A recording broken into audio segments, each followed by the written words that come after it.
Now, Sibiotica, this is a probiotic.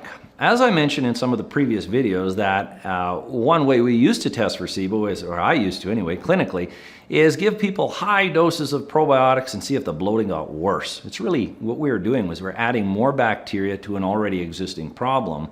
And if the problem got worse, then we knew it was SIBO.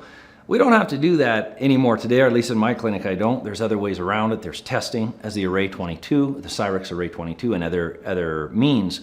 But this product by Apex Energetics, and I like Apex's product line for SIBO because they really zeroed in on the small intestinal bacterial overgrowth. They have great explanations of what's causing it, what aggravates it. But remember, SIBO isn't the problem by itself.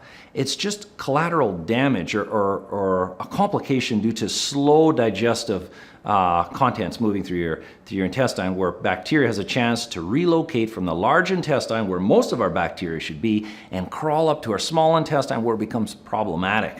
So Sibiotica, most probiotics actually aggravate SIBO, but Sibiotica doesn't in 99% of the cases. There's still that one chance that it could cause a problem, but it doesn't create bloating like the other ones.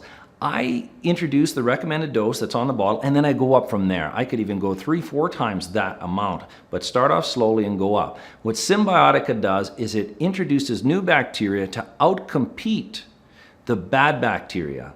It's a great product, and depending on how long you have to use it is really where your symptoms are. So this can be a great product. It's actually the only probiotic that I personally will use clinically with SIBO cases.